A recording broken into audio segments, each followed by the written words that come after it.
시작.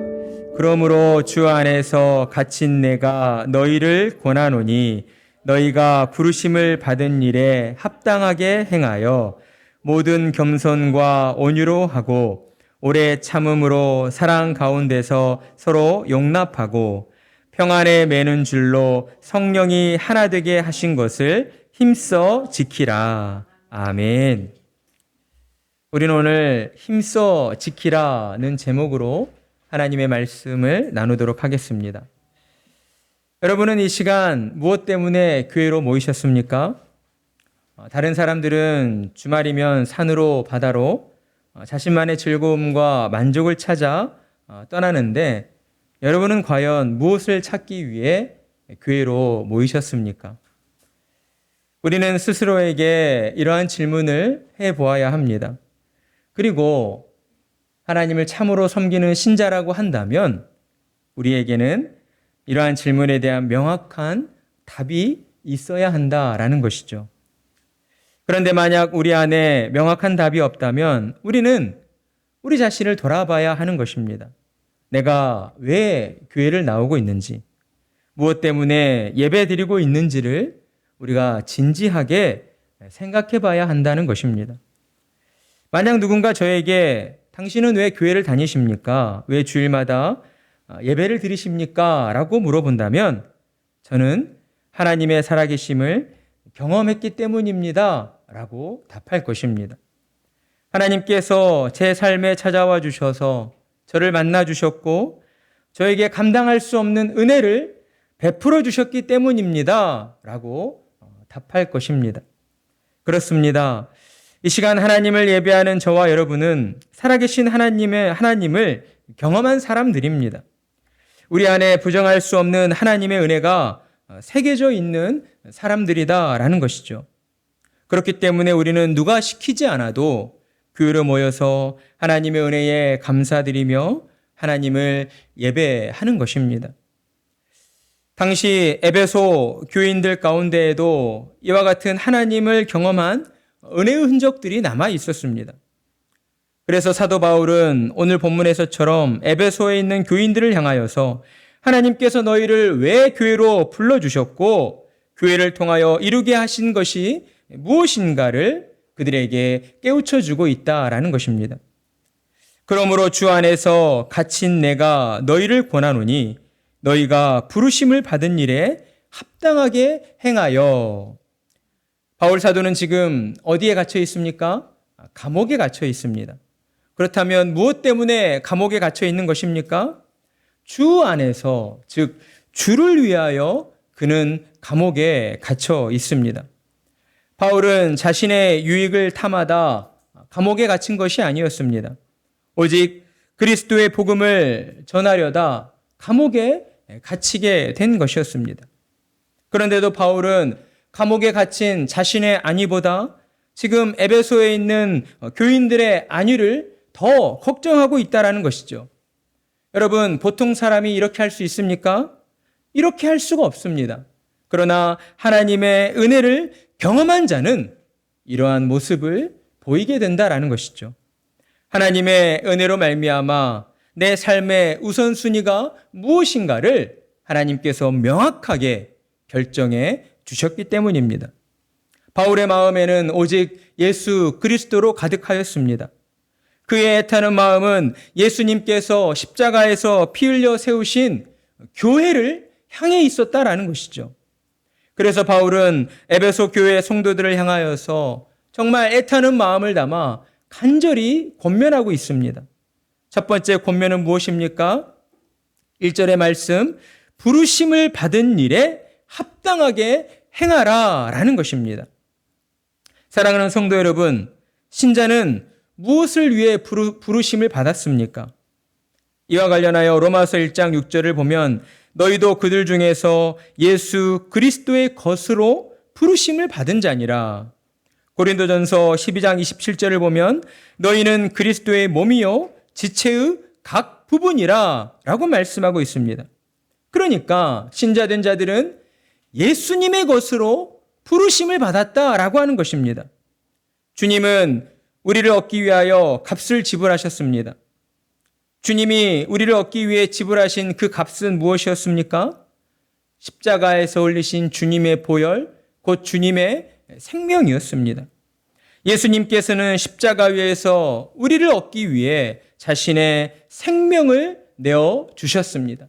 자신의 육신의 장막을 찢으시고 모든 믿는 자들이 거할 영혼의 장막을, 영원한 장막을 세워 주신 것입니다. 주님께서 우리를 위해 십자가 위에서 세우신 영혼의 장막은 무엇입니까? 바로 주님의 몸된 교회이다라는 것이죠. 주님은 자신의 육신을 찢으시고 우리를 위하여 우리의 영혼이 거할 집을 마련해 주기 위하여 또한 교회를 세워주신 것입니다. 그리고 우리를 위해 교회의 머리가 되어 주셨습니다. 이 땅을 살아가는 모든 신자들을 주님의 몸된 교회로 불러주시고 주님의 몸을 이루는 지체가 되어 살게 해 주셨다라는 것이죠. 그러니까 신자는 주님의 몸을 이루도록 부름을 받았다라고 하는 겁니다. 그렇다면 주님의 몸을 이루는 지체들로서 신자들이 합당하게 행해야 할 일은 무엇이겠습니까? 무엇보다도 우리는 주님의 몸된 교회를 건강하게 이루어가야 한다라고 하는 것이죠. 우리 몸의 한 지체가 아프면 되겠습니까? 우리 몸에 있는 지체들이 아프지 않고 건강하게 한 몸을 이루도록 하기 위하여 우리가 그렇게 열심히 생활하고 또 열심히 운동하며 살고 있는 것 아니겠습니까? 그와 마찬가지로 우리는 우리의 영혼이 주님 안에서 더욱 건강하도록 하기 위하여 날마다 주님 뜻에 따라서 교회로 모여야 하고 하나님의 말씀을 듣고 배워야 하고 들은 말씀대로 하나님을 예배해야 한다라고 하는 것입니다. 그리고 여기서 끝내서는 안 되는 것이죠. 하나님의 말씀을 듣고 예배 드림으로 말미암아 하나님께서 공급해 주신 그 은혜의 힘을 가지고 우리는 세상을 향하여 빛과 소금으로 나아가야 한다라는 것입니다. 여기까지가 신자된 우리의 신앙 생활인 것이죠. 주일마다 예배당에 나와서 예배 드리는 것으로 우리의 신앙 생활이 끝나는 것이 아닙니다. 우리 자녀분들, 우리 자녀 성도님들 잘 들어야 합니다. 주일날 교회 나가서 예배 드리고 왔다. 나는 하나님 앞에서 신자로서 내 할 바를 다 했다. 이렇게 생각해서는 된다 안 된다? 대답하셔야죠. 된다 안 된다? 안 된다. 고개를 절레절레 하는 거는 다른 데 가서 하시고 목사님 앞에서는 대답을 하셔요. 된다 안 된다? 안 된다. 그래요. 여러분의 입술로 고백하는 것이 그 고백이 여러분을 이끌어 갈 것입니다. 안 되는 거예요. 우리의 신앙생활은요. 하나님께서 우리에게 주신 주님의 몸된 교회로 모여서 하나님의 말씀을 듣고 가르침 받고 들은 바대로 하나님을 예배하고 예배함으로 말미암아 하나님께서 우리에게 공급해 주신 그 은혜의 힘과 능력을 가지고 세상을 향해 나아가야 하는 겁니다. 복음의 깃발을 들고 하나님이 내게 주신 능력을 가지고 하나님이 늘 나와 함께 하신다라는 이 믿음을 가지고 이 세상을 변화시키는 자로 나아가야 한다라는 것이죠. 여기까지가 우리의 신앙생활인 것입니다. 하나님을 신앙하는 사람들은 이것을 명심해야 합니다. 신자는 무엇보다도 주님의 것으로 주님의 소유된 자들로 부름을 받았다라는 거예요. 그리고 주님의 뜻에 따라서 주의 몸된 교회를 이루며 살아가도록 우리를 불러주셨다라는 것입니다. 그러니 신자들은 언제 어디서든 우리는 교회로 모여서 하나님의 말씀을 듣고 예배하며 하나님의 거룩하심을 드러내도록 하는 일에 우리가 최선을 다해야 하는 것입니다. 자, 그리고 두 번째 권면은 무엇입니까? 2절의 말씀에서처럼 사랑으로 서로 용납해야 한다라는 것입니다. 자, 이는 첫 번째 권면과 이어지는 내용으로서 주님의 몸된 교회로 부름을 받은 신자들이 세상으로 나아가 하나님의 거룩하심을 어떻게 드러내야 할 것인가에 대해서 우리에게 말씀해 주고 있는 내용입니다. 우리 2절의 말씀을 함께 읽어볼까요? 시작. 모든 겸손과 온유로 하고 오래 참음으로 사랑 가운데서 서로 용납하고. 아멘. 신자들이 세상을 향해서 또는 교회 안에서 우리가 가져야 할 첫 번째 덕목은 무엇이겠습니까? 먼저 겸손과 온유이다라고 하는 것입니다. 신자된 우리는 모든 일을 행함에 있어서 늘 겸손하고 온유해야 합니다. 겸손과 온유는 별개의 것이 아니죠. 하나라고 할 수가 있습니다. 타인을 향해서 겸손한 마음과 자세를 가진 사람은 타인의 말과 행동을 존중하게 되어 있습니다. 그렇기 때문에 자연스럽게 그의 말과 행동이 온화하고 부드럽게 표현되어진다라고 하는 것이죠. 신자는 이처럼 겸손과 온유의 모습으로 우리가 섬기는 교회와 또한 세상을 향하여서 하나님의 거룩하심을 드러내야 합니다. 이는 특별히 교회에서 직분을 맡은 자에게 더욱 두드러져야 한다라고 하는 것이죠. 이와 관련하여 베드로는 교회 장로들에게 다음과 같이 권면하였습니다. 베드로전서 5장 1절에서 3절 말씀, 너희 중 장로들에게 권하노니 나는 함께 장로된 자요 그리스도의 고난의 증인이요 나타날 영광에 참여할 자니라. 너희 중에 있는 하나님의 양무리를 치되 억지로 하지 말고 하나님의 뜻을 따라 자원함으로 하며 더러운 이득을 위하여 하지 말고 기꺼이 하며 맡은 자들에게 주장하는 자세를 하지 말고 양무리의 본이 되라. 아멘. 오늘날 주님의 몸된 교회가 세상 사람들로부터 손가락질 당하고 비난받는 이유가 무엇입니까? 교회가 세속화되어서 교회의 거룩함을 잃어버렸기 때문이다라는 것이죠. 교회는 하나님의 은혜로 모든 죄를 속량받고 영생을 소유한 자들이 모여있는 집단입니다. 믿음의 공동체인 것이죠. 따라서 교회는 하나님의 말씀에 순종해야 합니다.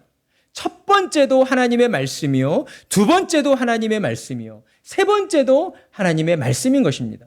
만약 교회가 어떠한 일을 행할 때에 하나님의 말씀을 통하여서 우리가 행하고자 하는 그 일에 대한 결정이 나질 않는다면 안 하면 되는 겁니다. 하나님께서 우리에게 무언가를 분명히 말씀하시지 않으셨다면 차라리 안 하는 게 낫습니다. 그런데 어때요? 무언가를 억지로 해내려고 하니까 세상적인 경험과 가치관을 가지고 교회가 이렇게 가야 됩니다. 교회가 이렇게 해야 됩니다. 교회가 이래야만 더 성장하고 교회가 이래야만 더 활성화되어집니다라고 하는 성경이 말씀하지 않는, 하나님이 가르쳐 주시지 않는 그러한 방법들을 가지고 교회를 운영해 나가려고 하다 보니 이러한 삐걱거림과 어려움들이 교회 안에서 발생하게 된다라고 하는 것입니다. 여러분, 안 하면 어떻습니까? 안 하면 우리에게 어떤 큰일이 일어납니까? 하나님 앞에 갔을 때 우리가 무엇을 하지 않았다고 하나님 앞에 혼이 납니까? 그렇지 않습니다. 우리는 하나님의 말씀 안에서 그 정도의 믿음을 가지고 있는 사람들입니다. 믿음의 담대함을 가지고 하나님의 말씀이 내게 가르쳐 주시지 않는다면 나는 그것을 행하지 않겠다라고 하는 그러한 각오를 가지고 우리가 살아가야 한다라는 것이죠. 세상의 가치관을 가지고 와서 교회 일들을 판단하려 해서는 안 됩니다. 그러니 우리는 무엇보다도 영적으로 깨어 있어야 하는 것이죠. 영적인 각성을 통하여서 늘 겸손과 온유의 자세로 교회를 섬기며 세상을 섬기며 교회의 거룩함이 세상 가운데에 드러나지도록 우리가 나아가야 한다라는 것입니다. 나이가 많다고 해서, 신앙의 연수가 오래됐다고 해서, 성경 지식이 좀 많다고 해서, 영적인 어떤 신비로운 체험들이 있다고 해서, 내가 다른 성도보다, 다른 분들보다 헌금을 많이 한다고 해서 이러한 이유 등등으로 교회 내에서 자신이 좀 더 높은 위치에 있다. 내가 좀 더 하나님께 선택받은 사람이다. 하나님께서 내게 더 많은 복을 주실 것이다 라고 하는 이러한 비성경적인 잘못된 생각들을 가져서는 안 된다라는 것입니다. 여러분, 교회의 머리는 오직 예수님 뿐이십니다. 예수님의 자리에 교황이나 사제나 목사나 장로와 같은 어떠한 사람들을 앉혀서는 결코 안 된다라는 것이죠. 교회로 부름을 받은 신자들은 모두 예수님의 몸을 이루는 지체된 자들로서 똑같이 우리 주님께 사랑을 받는 하나님의 자녀들입니다. 우리는 이 사실을 명심해야 하는 것이죠. 그러나 우리가 교회 정치를 통해서 살펴보고 있는 것처럼 단 한 가지 다른 점이 있다면 각 지체들에게 맡겨져 있는 그 역할이 다르다라고 하는 것입니다. 우리가 한 몸을 이루고 있지만 우리 몸의 눈과 코와 입과 손과 발이 각각 하는 역할이 다른 것처럼 말입니다. 우리가 우리 몸의 어느 한 부분도 소홀히 여기지 않는 것처럼 우리는 나와 함께 교회로 부름을 받아 교회를 섬기고 있는 내 곁에 있는 성도들을 내 몸과 같이 아껴주고 소중히 여겨주고 사랑해 주어야 하는 것입니다. 서로에게 주어진 각자의 역할들, 우리 주님께서 우리 각 사람 한 사람에게 각기 다른 역할들을 주셨다라고 하는 그 사실을 인정해 주면서 서로를 존중해 주어야 한다라고 하는 것입니다. 그리고 이어서 신자들이 가져야 할 두 번째 중요한 덕목은 무엇입니까? 2절의 말씀에 나와 있는 것처럼 오래 참고 사랑으로 서로 용납해 주어야 한다는 것입니다. 여러분, 세상에서의 모든 일들은 빠르게 효율적으로 해나가야 한다라고 이야기합니다. 그러나 교회는 그렇지 않습니다. 교회는요, 빠르게 해나가는 공동체가 아닙니다. 교회는요, 효율성을 따지면서 어떤 일들을 해나가는 그런 공동체가 아니다라는 거예요. 교회는 하나님의 말씀에 따라서 늘 오래 참아주고 기다려주는 곳이어야 한다라는 것입니다. 서로의 다름을 인정해주고 서로의 실수와 허물을 이해해주고 용납해 줄 아는 그런 공동체가 되어야 하는 거예요. 조금 못한다고 왜 그것밖에 못하냐 이렇게 따지고 들어가면 안 되는 것이죠. 여러분, 제가 여러분 보실 때에는 어떠해 보일지 모르겠지만 제가 직장에서 일을 할 때에 참 많이 따지는 사람이었습니다. 저는 지금도 많이 따지기를 좋아하는 사람인 것 같아요. 그래서 밖에 나가면요, 작은 것 하나도 좀 따지려고 해요. 정말 그게 맞는가? 의심병인지 뭔가를 자꾸 물어보게 되는 거죠. 그래서 저도 늘 하나님 앞에서 하나님, 과연 목회자로서 또 신앙인으로서 저의 이런 마음이 바람직한 마음일까요? 그런 생각들을 많이 해보게 됩니다. 조금 이해해주고 받아주고 조금 용납해주고 그럴 수 있지. 그럴 수 있겠다. 너도 나와 같은 그런 실수를 하는구나 라고 하는 마음으로 다가가야 하는데 그렇지 못할 때가 참 많이 있다라는 것입니다. 그러나 우리는 주님의 한 몸으로 부름받은 자들로서 정말 어떤 일의 효율성이나 어떤 결과를 가지고 무언가를 판단하고 또 그것을 가지고 진행하는 것이 아니라 정말 사랑 안에서 서로를 참아주고 품어주면서 오래 기다려줄 줄 아는 그러한 공동체가 되어야 하는 것입니다. 우리 주님께서 아무 조건 없이 우리를 사랑해 주시고 우리의 모든 죄를 용서해 주셨던 것처럼 우리도 그렇게 아무 조건 없이 서로를 아껴주고 참아주고 또 사랑 안에서 용납해 주는 그러한 사람들이 되어야 한다라는 겁니다.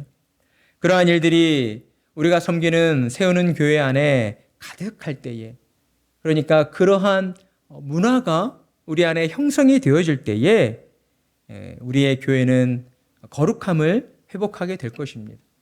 주님의 거룩함 속에서 교회가 교회다워지게 된다라는 것이죠.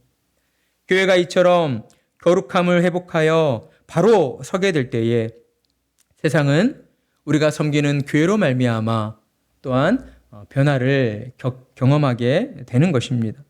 그러니 우리는 기억해야 합니다. 우리는 하나님의 은혜 가운데에 주님의 몸된 교회로 부름을 받았고 주님의 몸된 교회의 거룩함을 회복하여 우리가 살아가는 이 세상을 변화시켜 나가야 하는 자들이라고 하는 것을 우리는 늘 기억하며 살아가야 합니다.